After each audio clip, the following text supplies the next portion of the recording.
अभिधान राजेंद्र कोश छठा भाग 159 159 नंबर का शब्द है मियाँ पुत्र यानी कि मुर्गा पुत्र। मुर्गा पुत्र की पूरी कथाएं प्रभु महावीर के समय पे हुई है। प्रभु महावीर साक्षात विचरण करते थे, तब ऐसी ऐसी घटना घटी कि लोगों को आत्मबल के लिए सोचना मजबूरी हो जाए, आत्मबल के लिए सोचना ही पड़े, क्योंकि एक तरफ सर्वशक्तिमान परमात्मा है आनंद ज्ञानी, एक तरफ परमात्मा के बाद भी कई लोग ऐसे हैं जो सब कुछ छोड़ के सुखी हो गए, और कई लोग ऐसे बहुत कुछ है फिर भी सुखी नहीं है। तो यहाँ पर जैन दर्शन की विशेषता ये रही कि जिनने भी कर्मवाद समझा, कर्मवाद के साथ धर्म समझा, पुरुषार्थ समझा और उसके साथ धर्म का अनुभव समझा, तो मार्ग प्रशस्त हुआ। वरना परिस्थिति ये बन गई कि सब कुछ किसी के भरोसे छोड़ देना, बाह्य भाव की स्थिति उसे कभी सामर्थ्यवान नहीं बना सकता। और नियम है, सामर्थ्यवान सहारा लेता नहीं है, और कितने भी सहारे हो वो खुद को सामर्थ्यवान बना नहीं सकता। और श्रेष्ठ है अध्यात्म की निश्रा देव गुरु धर्म का सामर्थ्य। वो जिन्होंने स्वीकारा है उनका कल्याण निश्चित हुआ है। यहाँ मुर्गा पुत्र अध्ययन से, मुर्गा पुत्र के सब्जेक्ट से एक बात निश्चित होती है कि जब तक तुम्हारा योग नहीं होता है, तुम्हारा समय नहीं आता है, तब तक वो सारी चीजें तुम्हें नहीं मिल सकती। संसार की स्थिति को लेकर भगवान कह रहे हैं कि संसार की स्थिति कर्माधीन है, इसके लिए तुम चाहोगे और पुरुषार्थ करोगे और तुम्हारा उदय होगा तो संसार की स्थिति है, लेकिन पुरुषार्थ बताया है। और सेकंड, धर्म के क्षेत्र में तुम्हारा स्वाधीन पुरुषार्थ इतना श्रेष्ठ है कि आज भी परम धर्म का अनुभव हो सकता है, परम मस्ती, परम आनंद का अनुभव हो सकता है, क्योंकि आत्मा वो घन स्वरूप है, अनंत आनंद है उसके पास, आत्मा के पास अल्प आनंद नहीं है। शुरुआत होनी जरूरी है, और जिसकी शुरुआत हो गई है और उसके पास मेहनत है तो आगे निकल जाएगा। शुरुआत नहीं हो तब तक कितनी भी मेहनत हो, सही दिशा की मेहनत नहीं हो, इसका मतलब शुरुआत भी नहीं है। जो मेहनत है, जितना भी पुरुषार्थ है, वो सही दिशा में नहीं, इसके लिए गिना नहीं जाता है। तो मुर्गा पुत्र अध्ययन, मुर्गा पुत्र से भगवान महावीर स्वामी के समय में एक राजा जो परमात्मा का परम अनुयायी, परम भक्त, परम आस्थावान था, और वो राजा भगवान घर पधार रहे हैं, नगर में पधार रहे हैं, और भव्याति भव्य परमात्मा का स्वागत किया, अपूर्व। और उस स्वागत के बाद गौतम स्वामी परमात्मा महावीर स्वामी को पूछ रहे हैं कि प्रभु ऐसा तो मैंने कभी नहीं देखा, इतनी अपूर्व भक्ति का भाव, ऐसा तो कोई दूसरा सुखिया नहीं है, परम सुखी लगता है भाव से और द्रव्य से। राजा है तो द्रव्य से यानी कि धन से तो संपन्न है, भाव भी इतने हैं, इसका मतलब भाव से भी संपन्न है, भगवान के नहीं। ये पूरे राज्य में सबसे ज्यादा दुखी यही है, तो कि कैसे, फिर उसकी सारी बातें करते हैं। अब भगवान है और उनकी बातों को लेके उनका जो पुत्र है मृगा, उसकी बातें करते हैं कि उसकी ऐसी ऐसी भयंकर परिस्थिति है। भगवान खुद उसे, राजा को समाधि दे रहे, भगवान खुद विद्यमान है, मृगा पुत्र के 16 भयंकर रोग समाप्त नहीं हो रहे, रानी के मन में असंतोष बहुत है। तो भगवान ने राजा, रानी, मृगा पुत्र के लिए सब सारे अध्यात्म के रास्ते बताए। तो जो सुखी होना चाहता था वो सुखी हुआ, जो समझ नहीं पाया उसे सुखी कोई कर नहीं पाया। उसकी सोच, वो उसका परिवर्तन का हिस्सा है।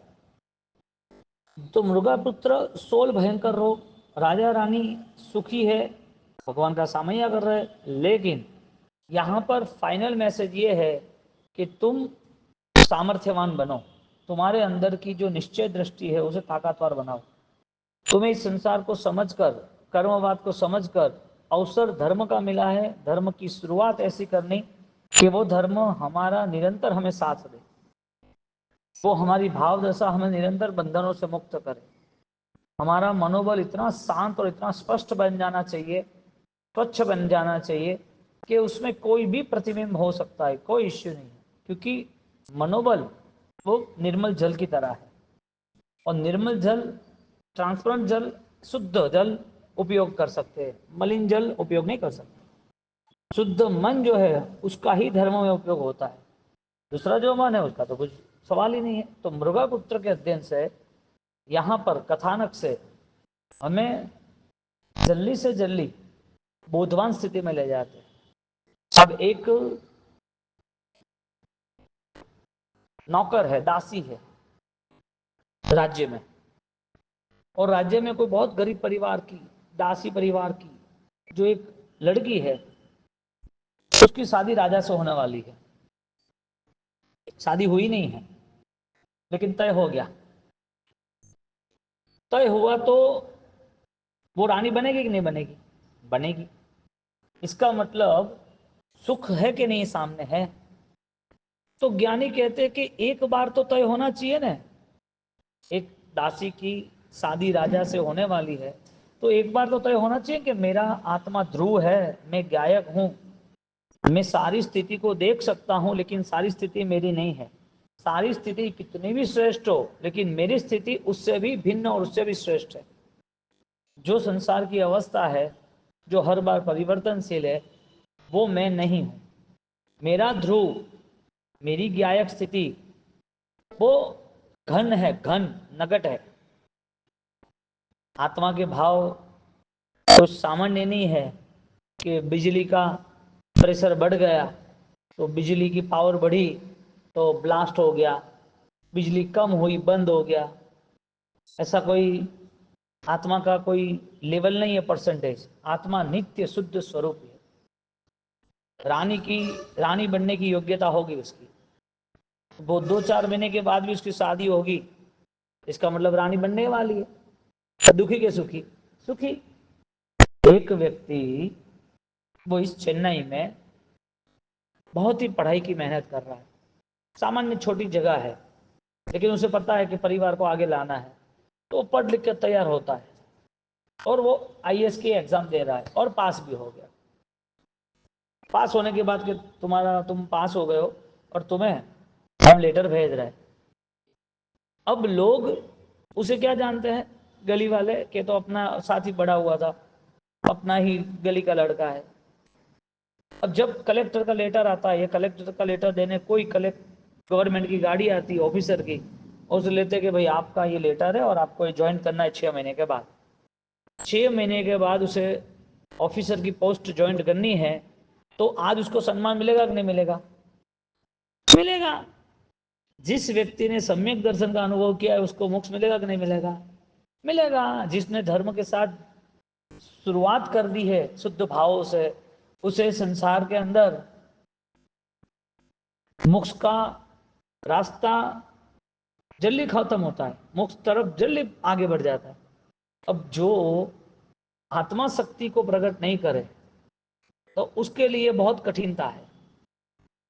सामर्थ्य प्रकट नहीं हुआ, उसके लिए बहुत मेहनत करनी है। जिस दिन कैपेसिटी डेवलप हो गई ना, उस दिन तो पूरा माहौल ही बदल जाएगा, संपूर्ण माहौल बदल जाएगा। तो जिस चीज की योग्यता है उस चीज के प्रति मेहनत करनी चाहिए। योग्यता यानी जो चीज हम पाना चाहते, हमें योग्य बनना चाहिए उस चीज को पाने के लिए। अब जिन लोगों ने मेहनत की उसे मिला है, तो मेहनत होने का रास्ता ही स्वयं का ज्ञान है। तो यहाँ मुर्गा पुत्र के जीवन से कर्मवाद समझा रहे कि ऐसा ऐसा कर्म है और कर्म का फल इस संसार में सबको मिल रहा है। बंध उदय उद्दीर्णा सत्ता, चारों प्रकार के कर्म के व्यवहार है संसार में, और इस संसार के सारे व्यवहारों में एक भी आत्मा यहाँ पर बचा हुआ नहीं है। प्रभु महावीर का आत्मा, तीर्थंकरों का आत्मा भी यहाँ ही था जब तक अघाती कर्मक्षय नहीं हुआ। तब तक घाती का क्षय हुआ तो भी शरीर था उनका, समुसरण में बैठे थे। केवल ज्ञान के बाद भी उन्होंने अपनी कर्तव्य बुद्धि यानी अपना जो भी मोक्ष के प्रति व्यवहार था वो सब किया। तो अष्ट कर्म का क्षय नहीं हुआ, इसका मतलब वो कर्म हमारे सामने वो रिजल्ट देता है। तो कोई भी व्यक्ति हो, अब कर्म कितने लंबे समय के हैं और कितने विशाल है। एक तो हमारे है कर्म, वो समझ में नहीं आता है। दूसरी बात, कर्म जो दुखदायक है वो भी समझ में नहीं आता है। तीसरी बात, वो कर्म हम छोड़ सकते वो भी समझ में नहीं आता है। और चौथी बात, वो सारी सहन स्थिति में सहन करते करते अनंत काल चला गया। न हम कर्म को समझ सके और कर्म के साथ न हम कर्म क्षय को भी समझ सके। कर्म किसके? फर्स्ट हमारे, कितने, बहुत सारे जो दिखते नहीं है। क्या देंगे? दुख जो हम चाहते नहीं है। और तीसरा, ये सारे दुखों की स्थिति आंखों के सामने फिर भी हम मानते नहीं। मुर्गा पुत्र के जीवन में ये हुआ। अब कर्मवाद समझाएंगे तो पता चलेगा नहीं कि ये मेरा नहीं, ये भिन्न है मुझसे। अब जब तक मेरे साथ जुड़ा है तब तक तो मुझे उससे दूर होना ही पड़ेगा ना। बुखार आया है लेकिन दवाई लेंगे तो चला भी जाएगा ना। लेकिन तुम नहीं, मैं तो हेल्दी हूं, मुझे तो बुखार नहीं आना चाहिए। अभी तो है ना, कुछ नहीं आएगा, 12 महीने में 2 बार आएगा। लेकिन आज तुझे आया है तो तुझे स्वीकारना तो पड़ेगा ना। तेरी आत्मा को आज कर्म बंद है, संसार में परिभ्रमण है, तो स्वीकारना तो पड़ेगा ना। इसी तरह तेरी आत्मा जो आज अज्ञान में है, तो इसका जो रोग है मिथ्यात्व, वो तो देखना पड़ेगा ना। यहाँ मुर्गा पुत्र अध्ययन से मृगा ग्राम अभिधान नगर से राजस्य विजय नामनः भार्या पुत्रे है। अत्यंत दुखदायक स्थिति में भरपूर रोगों से युक्त ऐसा मुर्गा पुत्र, जिनकी माता विजया मुर्गा देवी नाम की माता का पुत्र, यानी कि मुर्गा नगर भी है, मुर्गा राज्य भी, अलग अलग नाम बता रहे। जात्यंध, जाति से अंध, जन्म कालात आरंभ अंध एव। विपाक सूत्र में ये बातें की है मुर्गा पुत्र की। जो जाति से अंध है, जन्म से जो अंध है, उसकी स्थिति कैसी? पूर्वभव के अति भयंकर ज्ञानावर्ण्य कर्मों के कारण जिसने ज्ञान की विराधना की है, उसे ये अंधापन मिलता है। द्रव्य अंधापन, आंखों ने मिलने। और जिसने भयंकर हिंसा के परिणाम रखे थे, भाव अंध, यानी के संसार में हिंसा के साथ ही चलना, लालसाओं के साथ ही चलना, वो कम नहीं करता है। क्योंकि एक आंखें नहीं मिली है, इसके लिए कुछ देख नहीं सकता, ठोकर खाता है। आंखें नहीं मिले तो खुद का काम नहीं कर सकता है। एक व्यक्ति को ज्ञान नहीं है, ज्ञान रूपी चक्षु नहीं है, अज्ञान से है, अंध ही है अज्ञान के कारण। वो अंध, उसे पता ही नहीं चलता कि ये पुण्य पाप का खेल क्या चल रहा है। उसे इतना है ही नहीं कि क्या त्याग करना चाहिए, त्याग नहीं करेंगे तो क्या होगा, उसे कोई बोध ही नहीं है। जिसका बोध नहीं है वो भी अंध। जाति अंधन और दोष ना आंख करो, माने अर्थ अनंत। एक भव के लिए आंख नहीं मिलेगी तो दूसरे भव मिल जाएगी। एक भव आंख नहीं मिलेगी तो हेल्पर कोई मिल जाएगा। एक भव आंख नहीं है तो भी गवर्नमेंट ने या कोई भी फैसिलिटीज में अभी ब्रेन लिपि आती है तो वो लोग सीख जाते हैं, अपने थोड़े विचारों से भी उसे अपना अपना काम कर लेते हैं। तो कुछ हेल्प एक भव मिल जाएगी। लेकिन अर्थ माने अर्थ अनर्थ, सत्य को न मानना, वो अनंत काल से चल रहा है। जो अनंत काल का अज्ञान का अंधापन है, इज द ब्लाइंड। अब हर अनर्थ, अर्थ जो है सही, जो है उसे नहीं स्वीकारना। तुम्हें दुखी करने वाला कोई है ही नहीं, तो दुख किसकी वजह से लग रहा है? तुम्हारा कर्म तुम्हें दुखी कर रहा है, तो तुम्हें कर्म का रास्ता धर्म है, कर्म का रास्ता दुख, गलत रास्ते, लोभ लालच भय, वो नहीं है। अब अर्थ ये है कि सही रास्ते चलते हैं, धर्म के रास्ते, तो कर्म दूर होते हैं, अंतराय दूर होते हैं। अब धर्म नहीं अपनाना, लेकिन दुख के रोते सारी दुनिया में घूमना फिरना है कि मेरा दुख कहीं दूर हो जाए, दुख दूर हो जाए तो शांति हो जाए। तो होगी कैसे? हो ही नहीं सकती शांति देवगुरु धर्म के शुद्ध स्वरूप के बिना। तो ये अर्थ नहीं स्वीकारना, वो बड़ा अंधापन है, भव भव का अंधापन है। उसको पहला रोग था, जो मृगा पुत्र था वो जन्म से अंध था। हुंडकश्च सर्व अवय प्रमाण विकल, उसको सर्व अंग उसके विकल थे। हाथ पैर, आंखें कान जीभ जबान शरीर, सब कुछ डैमेज, सब कुछ।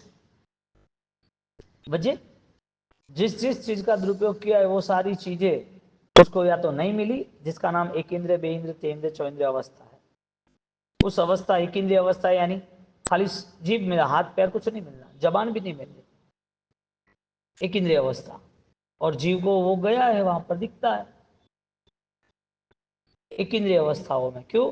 अब पंचेंद्रिय अवस्था मिली, तो पंचेंद्रिय अवस्था में मानव बनने के बाद, राजा का पुत्र होने के बाद, अनुकूलता, पुण्य, समृद्धि होने के बाद उसका दुख उसे छोड़ नहीं रहा, उसका कर्म उसे छोड़ नहीं रहा है, उसका कर्म उसके पीछे ही पड़ा है। अब राजा के पास समृद्धि है, पैसे है, सारी व्यवस्था है, कोई भी बड़े वैद्य को, कोई विधि विधान को, किसी को भी बुला सकता है, लेकिन कर्म जब तक सिर पर बैठा है, नाच रहा है, तब तक रास्ता ही नहीं मिलता। क्योंकि आज राजा का पुत्र है, लेकिन पूर्व भव तो कर्म का गुलाम है ना, पूर्व भव का तो कर्म का जो गुलाम है, तो कर्म तो उसकी जो सजा है उसको तो भुगतनी पड़ेगी, वो सजा को लेके तो सजा तो चालू ही है, तो उसकी जो सजा चालू है तो वो सजा तो उसे कौन बचाएगा। तो एक सजा ऐसी है जिसमें आप ना चाहो तो भुगतना पड़ता है, और एक दुख ऐसा है जिसे आप चाहकर सारे दुखों खत्म कर सकते हो। एक दुख अनचाहा, इच्छा नहीं है और सहन करना पड़ता है। एक दुख तुमने चाह लिया कि अब दुख एक आता है या 1000 आता है, मुझे एक्सेप्ट करना है, मैं स्वीकार लूंगा, कोई प्रॉब्लम नहीं। मन कॉम्प्रोमाइज में चला जाता है, समाधि में चला जाता है, और ऐसी समाधि में आ जाता है कि जिसके कारण वो परम शांति का अनुभव करता है। अब यहां पर मुर्गा पुत्र के सारे अंग पूरे विकल थे, डैमेज थे। अब संसार में कोई अपाहिज है, कोई अनाथ, और वो भी पागलपन या फिर बहुत सारी प्रॉब्लम्स है, ऐसे बहुत सारे यहाँ पर यूनिट चलते हैं, बहुत सारे यूनिट। जब देखें तो लगे कि वो खा नहीं सीखता, बोल नहीं सकता, हाथ पैर आड़े टेढ़े है, हमें उसको देखकर दया आती है। और कई लोग सेवा भी करते हैं, कई लोग उसे दान भी देते हैं, कई लोग वो धर्म समझते हैं, लेकिन कारण क्या है, उसे ये अवसर क्यों मिला। और ये जीवन एक बार जो मिला है, एक बार मिला है, तो ये जीवन अभी नहीं मिलेगा ऐसा कौन है, किसने कहा? उसको मिले या नहीं मिले, हमें नहीं मिलेगा ऐसा कौन तय कर सकता है। तो शरीर परिपूर्ण मिलना यानी कोई ऐसा पुण्य धर्म था, ऐसा कोई विशिष्ट पुण्य का कर्म था, तो शरीर अनुकूल मिला है। और ये यदि भुगतान हो गया, यदि ये सही ढंग से यदि ये आराधना नहीं हुई, तो वापिस वापिस उसकी गति दुर्बुद्धि के साथ दुर्गति में जाएगा, दुर्गति में ही जाएगा। क्योंकि प्रभु महावीर खुद नरक की दुनिया में भयंकर दुख सहन किए, भगवान महावीर स्वामी। पूर्व भव सबका है, क्योंकि आत्मा को यहाँ जो कुछ भी करना है उसका जवाब उसे आज या कल देना ही है। आत्मा का बंधन बढ़ता है, वरना बंधन ही नहीं होता तो जो सबको मोक्ष चाहिए, इच्छा है, उसके हिसाब से हो जाना चाहिए ना। जो आज धर्म समझ गए, उसे पता चला कि हाँ अभी मुझे तो धर्म ही करना है, 24 घंटे आराधना में, साधना में चले गए, अरे महात्मा खुद बन गए। लेकिन सब पता है, लेकिन कर्म का बंधन उसे नहीं छोड़ रहा है। प्रभु महावीर को भी छूटना था, तो भी कान में पहले खिले खाए, कान में खिले डाले, भयंकर वेदना कि भाई तुम हमें फ्री करो, हमारा पेमेंट लो, बाद में तुम्हें जो करना वो करो। भगवान को कान में खिले मारे, जो पूर्व भव में कान में शीशम डाला था संगीतकार के कान में, वो कर्म यहाँ पर आया, आदिनाथ भगवान का कर्म यहाँ पर आया। 400 दिन आहार नहीं मिला। एक तुम भगवान हो तो हम कुछ नहीं जानते, हम हमारे तुमने जो दुर्भाव करके तुम्हारे मन में जो मोक्ष में जाना चाहते हो, तो हमारा पेमेंट दे के जाओ, तुमने जो पूर्व भव में कर्म किए थे उस कर्म का भुगतान कर लो। प्रायश्चित करते हैं तो भी वो सिर पर आते हैं, और वो प्रायश्चित लंबा चला, 400 दिन भोजन नहीं मिलना, 12.5 साल साधना करनी, उसमें भी कान में खिले रखे मारा, तो एक दुख खत्म भी नहीं होता है। और दुख ना आए ऐसा हम सोचते हैं, लेकिन ऐसा होने वाला नहीं है, क्योंकि जितने भी दुख है वो सारे दुख धर्म से ही विलिप्त होते हैं। बिना शुद्ध धर्म की आराधना से परिवर्तन होते ही नहीं दुख। और धर्म आराधक वो दुख में भी राजी होता है, क्योंकि दुख को अपना मान लिया है, दुख को मित्र मान लिया है, और वो दुख रहे या जाए उसे कोई लेना देना नहीं। मुर्गा पुत्र के जीवन में सबसे बड़ी घटना ये हुई भयंकर दुख सहन करने के बाद उसे कोई लाभ नहीं मिलता है। वेदना सहन करने के बाद मन समाधि में नहीं है, मन शांत नहीं है, वेदना के बाद मन में आर्त ध्यान रौद्र ध्यान है, तो ऑलरेडी जितने दुख है उससे 1000 गुना वापस रिटर्न बुकिंग हो रहा है, आने वाले। इसके लिए दुख को कमक हो समाय मरणन च वही लाभ हो, दुख का कर्म का क्षय होना ही चाहिए। अठ अवयानाम आकृतिनाम किम विदाह न उचित स्वरूपः, मुर्गापुत्र के 8 अंग, उसकी आकृति अत्यंत विमुख विभित्सति। कहणम भन्ते से पुरुषे जाति अंधे जाति अंध रूपा एवं खलु गोयमा रहेव मियग गामे नगरे विजयस्य खत्तियस्य पुत्रे मिया देवीनाम अत्यनम मिया पुत्र नामधारेणम जाति अंधे जाति अंध रूपे। परमात्मा ये मुर्गा पुत्र जो है वो कौन है, क्या है, ऐसा पूछ रहे हैं आप गौतम स्वामी, यानी चर्चा हो रही है।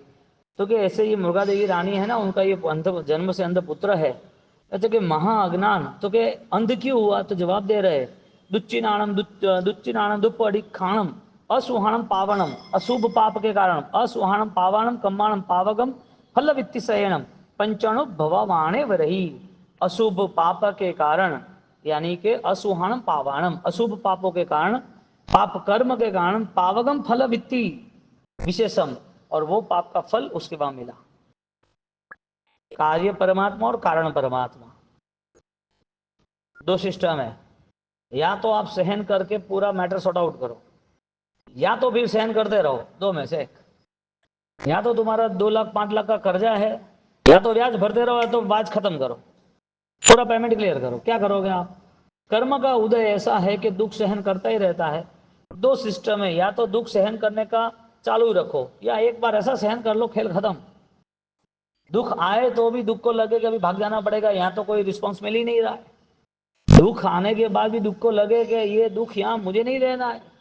इसके लिए जो मेहनत करता है, जो दुख में राजी रहता है, जो कभी दुख को मन पे नहीं आने देता है, उन लोगों के पास दुख लंबे समय रुकता ही नहीं है। अब जो फुटपाथ पे रहता है, दिन में 200 रुपये कमाने हैं, अब उसको बुखार आ जाए और दवाई 500 रुपये के लेने जाए, तो वो खाएगा क्या, पिएगा क्या? वो तो बुखार आता है, थोड़ी एक दवाई ले लेता है, काम पे लगता है, बुखार भाग जाता है कि इधर रहेंगे तो इधर तो कुछ खाने भी तो मिलता नहीं है, दर्द गायब हो गया। दर्द कहाँ रहता है? जो पाल पोस के रखता है वहाँ रहता है। और दर्द को एड्रेस मिल गया कि ये आदमी अच्छा दुखी होता है, अपन को यहाँ ही इलाज करना है, ये दुखी होता है यहाँ इलाज करना है, इसके लिए वो वापस आके खड़ा रह जाता है, आ जाओ। इसके लिए जिसने दुख में भय की स्थिति निर्मित की, जो दुख में परेशान हो गया, उसे बार बार दुख मिलने वाले हैं। फर्स्ट टाइम ऐसा नहीं है, लॉन्ग टाइम से। वो क्या सोचता है, हाँ अभी अच्छा हो गया, अभी दुख चला गया, अभी फ्रैक्चर था ओके हो गया, हार्ट सर्जरी थी शांति हो गई, अभी बहुत सारे प्रॉब्लम से सब सॉल्व हो गए, अब शांति हुई। भय के कारण शांति लग रही है, वापिस वो घूम फिर के आएगा, वो आएगा वापिस घूम फिर के, क्यों नहीं आएगा? एक बार तुमने भय के कारण दुकान बंद कर दी, कोई आईटी वाला या कोई जीएसटी वाला आया इसके लिए, एक बार तुमने दुकान बंद कर दी, दूसरी बार बंद कर दी, भय है ना, वो आएगा कि नहीं आएगा तीसरी बार?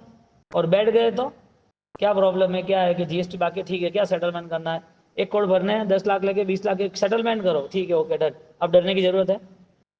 डर गया सो मर गया। संसार में ये स्थिति सबके लिए है, धर्म में भी यही स्थिति है। दुख से डरना या दुख का कंट्रोल करना। धर्म करने से डर लगता है, इसका मतलब दुख परंपरा में रहने वाला है। और जिन्होंने धर्म से नाता जोड़ दिया, हिम्मत रखिए, जो कुछ भी हो चलने दो, मुझे मेरे धर्म से ही आगे जाना है, वो दुख की वो वैल्यूज नहीं है। कोई आदमी नई बाइक लाया, उसको शौक है लड़के को, और बाइक फुल स्पीड में चला रहा है, गाड़ी फुल स्पीड में चला रहा है, तो वो इतनी स्पीड में चला रहा है, डर नहीं, तो डर नहीं है, उसके पास वाले को डर है, मैं तो कभी बैठूंगा ही नहीं। क्यों भाई? नहीं तुम ऐसे चला तो वैसे, अरे तुझे इतना डर लग रहा है, उसे तो नहीं लग रहा है। दोनों गाड़ी में, लेकिन दोनों का मॉरल अलग है। दुख सहन करते साधक और संसारी, दोनों का मॉरल अलग है। एक सहन करता है सारी दुख की स्थिति को खत्म करने के लिए, क्योंकि अज्ञान नहीं है, ज्ञान है कि ये सारा कर्म आज नहीं तो कल मुझे वापिस भुगतना पड़ेगा, और जो भुगतना है वो संसार है। दुख सहन करना और दुखी रहना, मन में आर्त ध्यान रखना, और परेशान होना, वो नया संसार तैयार करता है। मुझे नया संसार बुक नहीं करना, इसके लिए दुख आए तब भी उसका मन यही है, ये भी चला जाएगा। इसका मतलब सुख के समय भी यही सोचता है, ये भी चला जाएगा। यानी कि दुख में न वो परेशान होता है और सुख में न वो और परेशान रहता है, क्योंकि सुख के समय में सारी व्यवस्था उसे सेट करनी पड़ती है। जिसकी 10 दुकान, उसको पूछो कि भगवान के पास कितना बैठते हो, धर्म के लिए कितना बैठते हो, धर्म के लिए कितना सोच बनाते हो, ध्यान कितना करते हो, ज्ञान कितना पाते हो। जो 10 शोरूम लेके बैठा है या जिसको बहुत बड़ा एम्पायर खड़ा करना है, उसके पास आज वर्तमान में एक सामान्य सुख है, समाज मान रहा है, ठीक है, लेकिन मन, ऐसा थोड़ी है कि 1 लाख करोड़ हो तो दुख नहीं आएगा, ऐसा थोड़ी है। परिवार एकदम बेस्ट है, तुम्हारी पहचान बहुत बेस्ट है, तुम्हारे पास स्पेशलिस्ट है, डॉक्टर्स है, तुमने खुद ने हॉस्पिटल बनाई है, तो उसका मतलब ये थोड़ी दुख नहीं आएगा। दुख तो परमात्मा खुद ने भुगता है, परंपरा में सब लोग भुगत रहे। एक मॉरल तैयार होता है कि मुझे दुख में रहना है, मुझे धर्म की निश्रा में रहना है, दुख भी सहन करना है और आनंद से धर्म की निश्रा सहन करनी है। उससे उसका पूरा मैटर शॉर्ट हो जाता है, खत्म हो जाता है। तो यहाँ पर पूछ रहे तो कहते अज्ञान के कारण, पापों की तीव्र आसक्ति के कारण, पापों के प्रायश्चित न करने के कारण उनके अशुभ भयानक कर्म उनको आज उदय में आए हैं। एक अज्ञान, अज्ञान के कारण पाप की क्रिया, और पाप की क्रिया के बाद अज्ञान है ना, इसके लिए उसका प्रायश्चित कन्फेशन नहीं है। क्यों? क्योंकि कन्फेशन का रूल्स ये है, प्रायश्चित का रूल्स ये है कि सेकंड टाइम इतनी पावर से पाप नहीं करेगा। फर्स्ट टाइम हो गया, सेकंड टाइम होगा, 100 टाइम्स हो गया, लेकिन उसका मॉरल तैयार होगा कि कांट बिहेवियर, इससे मुझे दूर रहना, ये करके क्या करूंगा, तो वो समझ जाता है। लेकिन पाप को पाप ही न समझे तो वो प्रायश्चित कैसे करेगा?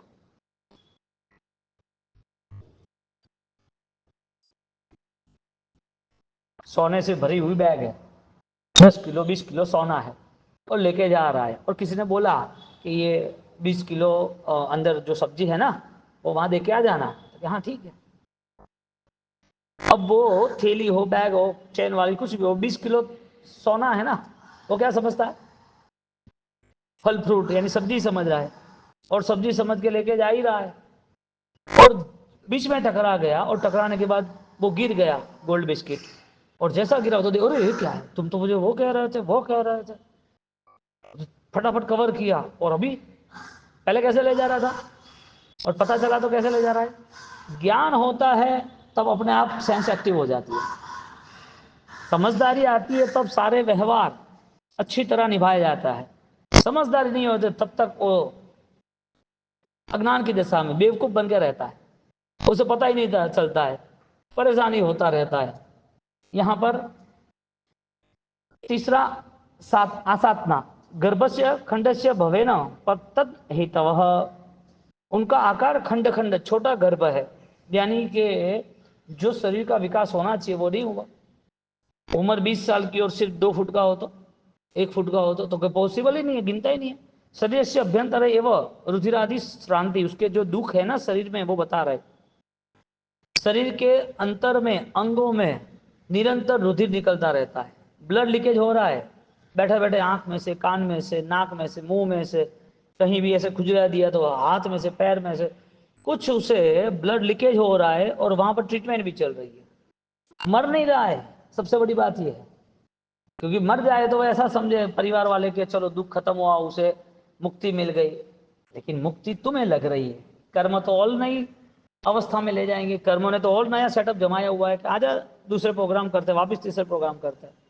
तुझे एक दुख मिला ना, और नए नए दुखों के साथ जोड़ते हैं, अभी आजा।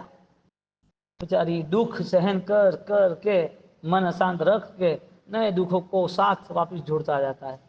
शरीरात बहिर् क्षरंती, शरीर के बाह्य अंगों से लहू निकलता है, ऐसे पस निकलता है, वो बांस मार रही है। लहू तो निकलता है, लहू के साथ दूसरे अंगों में पस निकलता है मुगा पुत्र का, और पस निकल चिक्कार बांस मार रही है, और बांस मार रही है तो 20 फुट नीचे अंडरग्राउंड में उसको रखा है। एक तो शरीर इतना छोटा, शरीर में से ब्लड लीकेज हो रहा है, उसके साथ पस निकल रहा है, उसमें बांस मार रही है, वहां 4 लोग खड़े, हर घंटे भर में उसको चेंज करते, उसको वो रुई लगाते हैं, वापस कोई दवाई लगाते हैं, औषधि लगाते हैं, और वापस उसे पिकअप में लाते हैं, उसको दूर रह के खिलाते हैं। उसका 20 ग्राउंड का अंडरग्राउंड है, तो ऊपर से नीचे 10 फुट जाते हैं तो पहला एक कवर, वापस 10 फुट जाते हैं, वापस 8 फुट पे कवर, वापस नीचे जाते हैं, क्योंकि बासी इतनी मार रही है कि ऊपर तक उसकी बदबू आए। और वहां जो रुके 4-5 जो उसकी सेवा में, वो हर घंटे पर बदलते रहते, पूरी रात 24 घंटे ये चल रहा है, और 22-25 साल से ये चल रहा है। कोई लिमिट ही नहीं दुख की। अब जिसको नॉर्मल दुख है वो पागल हो जाते हैं, रोने लगते हैं, मन अशांत रहता है, नींद नहीं आती है, क्या करेंगे, कैसे करेंगे। अरे तो दुख का ही अधिकारी है, दुख ही तुझे मिलेंगे। तेरा मन ही तूने ऐसा बना दिया है, भगवान ने तुझे दिया, कुदरत ने तुझे दिया, पुण्य ने तुझे दिया, इतना अध्यात्म बल दिया है, और ये सारी चीजों से तो दूर हो गया, तो अभी दुख ही भुगतेगा ना, करेगा क्या। चोरी करेगा तो सजा मिलेगी कि नहीं मिलेगी, खून करेगा तो सजा मिलेगी कि नहीं। जो दुखी होते उसे दुख मिलेंगे कि नहीं मिलेंगे, नए मिलेंगे, इसमें कोई नहीं है। 1600 रोग आय का ओ बुया, 16 प्रकार के रोग उसके शरीर में पनपते हैं, 16 प्रकार के। हाँ, सांस का डिफरेंस, श्वास में ऐसा ऑक्सीजन लेवल नहीं, सांस का, कांसे का, जरे यानी जो जर रहा है वो, दाहे शरीर में जलन हो रही है कंटिन्यूटी, कुछ कुछ सुले, कुछित सुले, भगंदरे, अरिसा, अजीरे, दिट्ठी, आका, मुद्द सुले, अकारये, अच्छी वयना बोलने का, कान का, केयम, उदरे, पेट का, कोढ़ का, एक चीज बाकी नहीं है 16 प्रकार के रोग में। 16 प्रकार के रोग भयंकर वेदनाओं के साथ, तीव्रता के साथ क्यों आए? तीव्र कर्म बांधा था पाप के समय। आज कोई भी दुख जा रहा है तो समझ लेना कि उस समय पर इतनी तीव्रता नहीं थी, दुख दुख के हिसाब से। कोई पाप इतना तीव्र हुआ था जिसके लिए आज भयंकर शरीर में वेदना है, तो वो वेदना यदि समझदारी के साथ सहन कर लेगा तो अब नई ऐसी वेदना नहीं आएगी। दवाई दवाई का काम करता है, हाँ, सेवा करने वाले खाना पीने का जो है वो उसका काम करता है, लेकिन कर्म कहाँ खिसके। कर्म परिवर्तन करने के लिए अज्ञान का परिवर्तन जरूरी है। कर्म तो उनको लगेगा दुख देना तो देगा, नहीं देना तो सुख देगा, वापस बदल जाएगा। तो ये तो उसके सिस्टम है। तो 16 प्रकार के जो रोग है वो भयंकर रोग में वो परेशान हो रहा है। अदमेयणम, अधम्म अधम्म अधम्यणम चेव विनती, कप्पे माणो दूसले दुख दुबे। अधर्म के कारण ही जीव दुष्ट आचरण के कारण, दुष्ट पापों के कारण अनेक दुख, दर्द, रोग, अनेक भव भ्रमणा का शिकार बनता है। एक कुत्ता है छोटा, तुमने देखा तुम्हारे फ्लैट के नीचे, और दूसरे दिन देखा तो वो मर गया। तो कैसे मर गया? तो गाड़ी चढ़ गई। अब कितनी भयंकर वेदना, भयंकर दुख, ऐसा अनंत काल चला लेकिन अनकॉन्शियस, पता ही नहीं चला। और जब हमें सबसे श्रेष्ठ पुण्योदय के कारण मन मिला है, हमें समझने का और निर्णय करने का अवसर मिला है, अब उसमें हम वापिस कुछ सोचते ही नहीं जो सोचना चाहिए। मियाँ पुत्ते न बंदे, तो यहाँ पर वापिस परमात्मा को पूछ रहे कि प्रभु इतने दुख है तो दुख खत्म कब हो गए? ये तो दुख की बात हुई, पूर्व के पाप थे उसकी बात हुई, दुख खत्म कब हो गए? तो भगवान का केवल ज्ञान कितना महान है कि इस भव में इतनी भयंकर वेदना, अनेक भव तक, अनेक काल तक, ऐसा शब्द लिखा है, अनेक काल तक ऐसे दुख सहन करेंगे, और सहन करते ये 26 साल उसके व्यतीत हो गए, महारोग की पीड़ा सहन करते, अंत में वापिस मृत्यु पाके ऐसे बहुत सारे भव खत्म करेंगे दर्द के, बाद में उसको साता रहेगी। आज दुख सहन किया तो भाव से कहाँ किया है? सामने धर्म कहाँ रखा था? सामने परमात्मा ने सहन किया ऐसा आदर्श कहाँ रखा था? सामने ज्ञान कहाँ रखा था कि भाई ये ज्ञान मुझे होना चाहिए कि मेरा दुख मेरे कर्म के कारण, मेरा दुख शरीर तक ही है, इस भव में मैं खत्म कर दूं, अगले भव में नहीं ले जाना, ऐसा सोच ही नहीं थी। इसके लिए इस भव का दुख खत्म न होने के कारण दवाई से खत्म हुआ है, लेकिन आगे वापस आएगा। जो सोचा है उस हिसाब से शायद कुछ पैसे मिल गए, कुछ सम्मान मिल गया, लेकिन जो कर्म है उसका तो फल आगे दूसरे भव में है ही। भगवान उसके केवल ज्ञान से देख रहे कि अगले भव में सहन करना है। वो यहाँ पर थोड़ा सहन कर लेगा तो क्या पूर्व के सारे कर्म बदल जाएंगे? जिसने माछी मार के भव में करोड़ों करोड़ों करोड़ों संख्या, रोज के करोड़ों मछले मार रहा, तड़प रहा है मछले, पानी में करंट दे के मार रहा है, पानी में करंट डाला और मछली तड़प तड़प के ऊपर आ रहे हो, मर जाते। भयंकर वेदना जिस जो हो रही है और वेदना का मूल कारण जो व्यक्ति है, तो क्या एक भव में वो सारे पाप समाप्त हो जाएंगे? जीव तत्व को मानना, जीव हमारा जैसा ही है तो करुणा रहेगी। अब उसको दुख देने के बाद यहाँ तुम्हें शायद सजा मिल जाए या तुम्हें 2-5 साल भयंकर वेदना मिल जाए। अभी तो फैसिलिटी हो गई, डॉक्टर सब दवाइयाँ दे देते हैं, दर्द सहन नहीं करना है तो उसे ऑलरेडी एनेस्थीसिया दे देते, बेहोश कर देते। तो इधर तो खत्म हो गया तुम्हारा दर्द, ठीक है, अगले भव में तो रहना ही है। ऐसी स्थिति को लेके ज्ञानी कहते कि जो मुर्गा पुत्र अध्ययन है, मुर्गा पुत्र की अवस्था, और मुर्गा पुत्र की अवस्था ऑलरेडी हमें धर्म से जोड़ने के लिए है, हमारी स्थिति को समझने के लिए है। उस मुर्गा पुत्र के अध्ययन से हमें ये निश्चित करना चाहिए कि आज नहीं तो कल हमें सहन करना ही है, और आज सहन नहीं कर पाए तो कोई भी साथ देने वाला नहीं है।